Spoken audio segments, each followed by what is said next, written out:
சுவாமி விவேகானந்தர் ஒரு தடவை ஆன்மீக சொற்பொழிவு பேசிக்கிட்டு இருந்தாருங்க.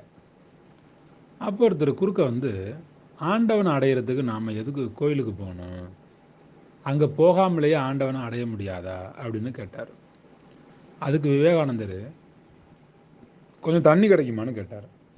கிடைக்குமே அப்படின்னு ஒரு செம்பில் போய் தண்ணி கொண்டு வந்தார்.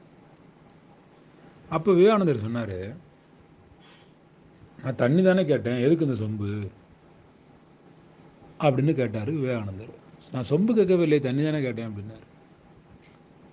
அவர் என்ன சொன்னார்னா, சொம்பு இல்லாமல் எப்படிங்க தண்ணி கொண்டு வர முடியும், தண்ணி எப்படி கொண்டு வர முடியும், அதுக்கு சொம்பு வேணுமா இல்லையா அப்படின்னு கேட்டார்.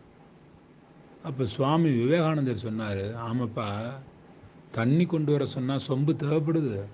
அதே மாதிரி ஆண்டவனை உணர வேண்டுமென்றால், ஆண்டவனை தரிசிக்க வேண்டுமென்றால், ஆண்டவனை உணர்ந்து மகிழ்வ வேண்டுமெனா அந்த உணர்வு நிலைக்கு ஒரு இடம் வேணும், அதுதான் ஆலயம், அதனால தான் கோவிலுக்கு போகிறோம் அப்படின்னு சொன்னார். தண்ணி எடுத்து வரணும்னா சொம்பு வேணும், அதே மாதிரி ஆண்டவனை பார்க்குறதுக்கு ஒரு ஆலயம் நமக்கு வேணும் அப்படின்னு சொன்னார். அப்போ கடவுளை வணங்க சொல்லுவது எல்லாமே எதற்காகனா, கடவுளை உணர்வதற்கு. சிலையை மட்டும் நம்ம போய் சும்மா பார்த்துட்டு வந்துடுறோம். இறைவன் தான் ஆதாரமே, அந்த இறை சக்தி தான் ஆதாரமே. அந்த இறைவன் ஆதாரமாக இருக்கிறான், நம்ம போய் உருவத்தை மட்டுமே பார்த்துட்டு வந்துடுறோம். நாமே இறை சக்தியை உணர்வதற்கான பயிற்சியை துவக்காமல் கண்ணால் ஒரு உருவமாக சிவனை போய் பார்க்குறோம். அல்லாஹ் போய் ஏதாவது ஒரு வடிவம் கிடைக்காதா, அல்லது ஒரு பிறை வடிவத்திலேயோ மெக்கா மதினா வடிவத்திலேயோ பார்த்துட முடியாதா, இப்படி நம்ம என்ன பண்ணுறோம், ஒரு வடிவங்களுக்குள்ளேயே மாட்டிக்கிறோம்.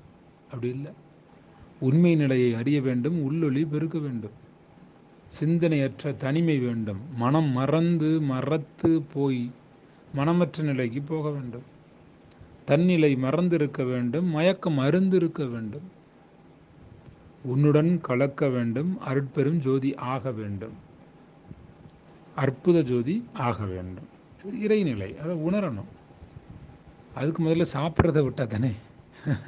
நம்ம தான் எந்த நேரமும் முட்டை பிரியாணியோ சவுச்சவு கூட்டம், எப்போ பார்த்தாலும் சைவம் அசைவம்னு சாப்பிட்டுட்டே இருக்கிறோம்ல. அந்த உணவு நிலையிலேருந்து கொஞ்சம் விலகணும். பாலும் தெளிதேனும் பாகும் பருப்பும் இவை நான்கும் கலந்து உனக்கு தருவேன் அப்படின்னு பாட்டெல்லாம் எழுதுனாங்கன்னா, அதெல்லாம் இயல்பாக உருவாகும். ஔவையார் பாட்டுது, பாலும் தெளிதேனும் பாகும் பருப்பும் இவை நான்கும் கலந்து உனக்கு நான் தருவேன், கோலம் செய் துங்க கரிமுகத்து தூமணியே நீ எனக்கு சங்கத்தமிழ் மூன்றும் தான்னு கணபதி துதி பாடினாங்க ஔவையார். எனக்கு தமிழை கொடு அப்படின்னு.